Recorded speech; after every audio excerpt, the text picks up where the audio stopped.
I'm not picking up the phone, picking up the phone no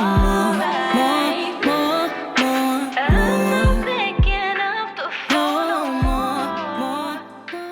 So we've talked about the journey, we talked about the process. Now it's time to get into the lessons. You guys know Remedial Education, it's all about lessons in the lyrics, about life experience, about just what I've gone through. And when I think about it, a big part of this project is where I wrote these songs kind of in retrospect. I think about that experience through like the lens or the mindset I'm in now. So like I mentioned to you guys, there are like 8 or 9 versions of this track list. There's some songs that got cut, 2 songs in particular, which I do plan on you guys hearing one day. I think I'm just going to rework some of the vocal production on them. And also they just didn't seem to sonically fit with what I wanted for this project, and I ended up writing 2 songs that were better to replace those. Starting with Did It For You. Just for you, oh, man, I did it for you. I felt like this was the perfect track to start the EP off with because it's very reminiscent of Routine, which was the first track of Remedial Education. And it's a pocket I've been in before. It's not anything you guys haven't heard me do before, so I kind of wanted to start this EP off with a familiar feeling. Did It For You, produced by Nozales, is kind of a message to myself and also a message to the person that I'm kind of talking about as well. Like, people make mistakes, and you know, that happens. Nobody is perfect, but I think it does get to a certain point where if it's constantly reoccurring and there's a pattern there, you kind of got to call it for what it is. If somebody is showing you who they are, you really just got to believe them. And so oftentimes for me, I notice I will make excuses for people that I love, because I'm just thinking, no, it's no way they would do this to me. It's no way they would do that. But sometimes it really do just be like that. And what Did It For You, I was basically saying, you know, I ran the red lights. I ran through all these red flags, all these signs. I saw what's going on. But I thought that the person was worth it. I thought that the friendship or the relationship we had was worth us going through this. Sometimes you just gotta check a person, let them know to stop playing with you because you're not the one other two, period. You know, when you finally check somebody for the way they've been treating you and they get an attitude about it, it's because to a degree you did make that behavior acceptable. So you kind of have to take responsibility for like, okay, I probably should have checked you on this like years ago, months ago, weeks ago, so we wouldn't be at this point right now. You know, when we get to near the end of the song, that's why I say, you know, it's not just my fault. I take responsibility for the things I allowed to, you know, happen because I never checked you on it. But at the end of the day, like, you gotta take responsibility for your actions too. No more stressing, God, I need your presence. Come down around me. It hurts, but I'm healing, and now I'm believing there is something better for me. Something better. So as you can tell, like, there's definitely a bit of a story being told on this EP, and that's why the tracks are ordered the way they are. And I was trying to actually build something. I wanted to tell a story. I wanted to go in order so that, you know, I wanted to start with, okay, we're not in the best place right now. We're learning and we're healing. I wanted to get to the part of healing where it's like the best. It's never easy to let go of people or things that have been a constant for you. I've always been a person where, like, it's never been easy for me to just cut people off.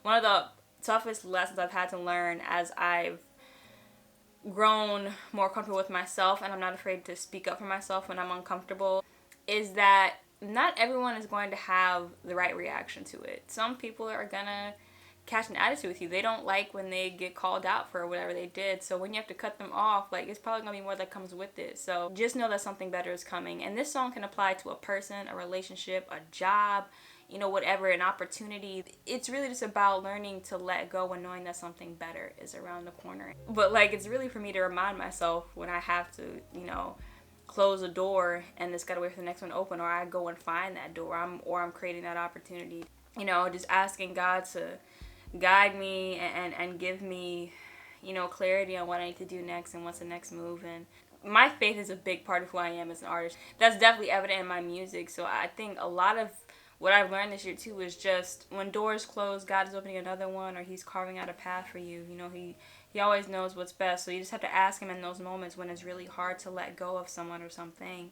You just got to ask him to, you know, wrap his arms around you so you can get through it. I am, quite frankly, that's more than enough, so by all means, so go ahead and what you want to, but you know the truth just like I do. The Story is the track. She's like the main character. A song where in terms of just songwriting wise, I really took a storyteller approach. I don't know if I ever talked about this, but I did start off writing poetry when I was like in the 7th grade, and that's how I got into songwriting. I wanted to tell a story about a specific situation. The story is the aftermath of like when you finally let go. With the story, it's kind of just me finally getting to a point of being comfortable with the fact that because I cut that person off, that person may feel some type of way, and they may be telling other mutual friends we've had or people that they know that I'm the bad guy.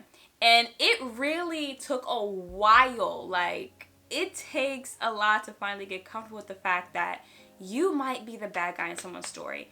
At the end of the day, we are probably all the bad guy in somebody's story. They are telling a version of something that went down, and it's not true. And I just got to a point where I was done trying to scream my truth to people that don't even want to make the time to listen to me. There is no point in trying to prove myself over and over again to people that have already deemed that I'm not worthy of it. So things happen, things are said and done, but I'm not going to let your behavior cause me to progress into a version of myself that I no longer am.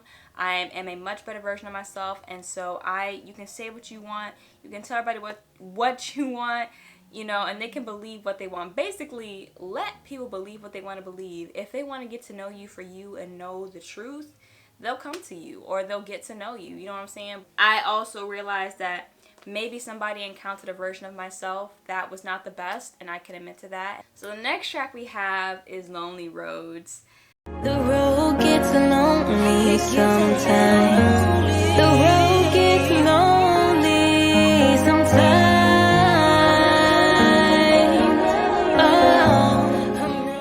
This song went through a journey. So the beat I originally wrote this song to ended up getting purchased exclusively. It was by this female producer, and she's absolutely incredible. I hope to work with her one day. Like, you guys know, I love piano, I love guitar, and I love strings, and so at this point, I feel like it's kind of become common for me to have at least one like pure ballad on a project. It actually worked out better because I was actually able to implement a bridge, a very beautiful bridge into the song. This song focuses on how healing can be very lonely. I don't think anyone ever talks about that part of healing because it's not comfortable to, and it might discourage other people from starting their healing journey. But I feel like if we're going to talk about healing and it's about being vulnerable and being honest, we have to talk about the uncomfortable parts of the healing process. And to me, at times, I can tell you, the journey to get to where I am was very lonely at times. It can be very isolating, and when you're walking a road of just trying to be a better you, there are things you have to let go of, right? And there are things that, you know, you learn and you have to keep in mind as you're working towards being a better version of yourself. And really the main point of the song was just ultimately to be an encouragement and a reminder that even when you feel lonely, you're not alone. You know, whatever higher power you believe in, you know, it's always there for you. And for me personally, you know, it's God. I know that He's on this journey with me. He was in me in my loneliest moments and my, you know, most isolated ones. And that was really the main comfort I had, you know, at the times where I had to isolate myself from people to figure out what was going on within. I wanted to uncover almost every section of healing that I could with these songs. And this one, I mean, I feel like it's pretty obvious just when you hear it. Like, it's personal. It's a song that I'm so proud of. Just lyrically, it's one of the best things I've ever written, if not the best song I've ever written. I want you to listen to the song and feel it, and ultimately be encouraged by the time you get to the end of it. Next, we have D&D, which was the lead single. Oh, no more, more, more, more. I'm picking up the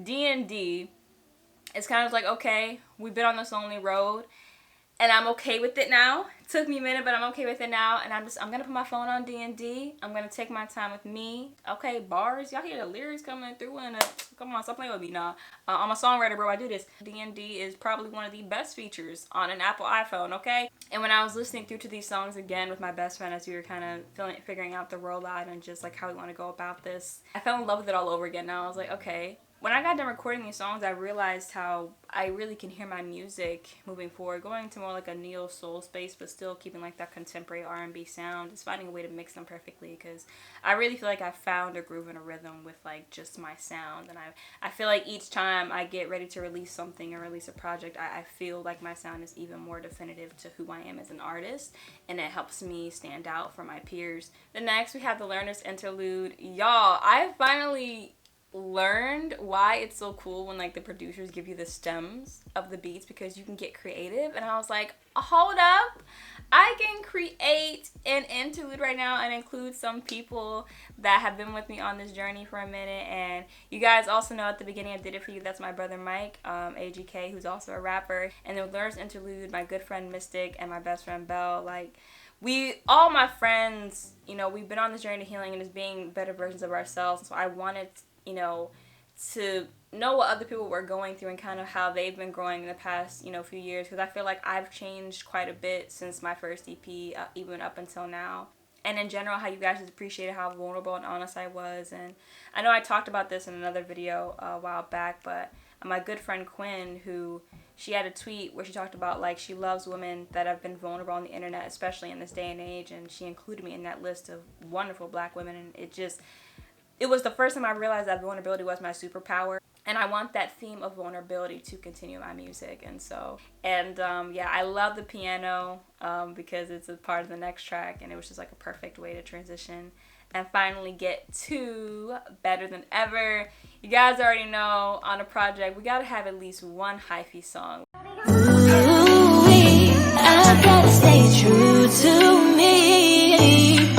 I said I'm better than I ever was. Don't worry, there is still more to come. I wanted something old school, I wanted something funky, I wanted something fun, and I heard this, and this beat had been in a playlist for a minute now. I just hadn't written to it, and so I was like, let me go back and listen to what I've had saved for a while. And I went back to this and I was like, oh yeah, no, this is the one. I'm gonna have some fun with it. Better Than Ever is basically like our comparisons for, you know, Remedial Education Part 2. This song was kind of like a rework of a song that I had on the OG track list that was called Better Me. And so I reworked it to fit this funky, fun vibe, and I was like, I think this is gonna be a fan favorite. I know Comparisons on the first EP was a lot of people's favorites, so I had a good feeling about this one. So I was very intentional with the sound, not too much like deep lyrically. It's pretty straightforward and to the point. And I think sometimes when it comes to songwriting, I don't ever want to get to a point where it feels like I don't want like lyrically everything to go over somebody's head. But I'm just like, sometimes it's just gonna be straightforward and just straight to the point, you know, with your lyrics. And this is one of those songs where it's just simple, and it's really just a record you can vibe, dance to. And one of the most recurring things I hear people say about my music is that it gives them like an underground 2000s vibe. So I feel like that sound is prevalent in these songs, but I think for Better Than Ever, we kind of take it more back to like the 80s, 90s, you know what I mean? So I kind of like that. They're both eras that I love, but you know, obviously 2000s is special to me because I was born in 98, so it's the one I pull from the most. That was all the lessons and the lyrics that I've learned with these songs. And so next we get to talk about the really fun part, which is production.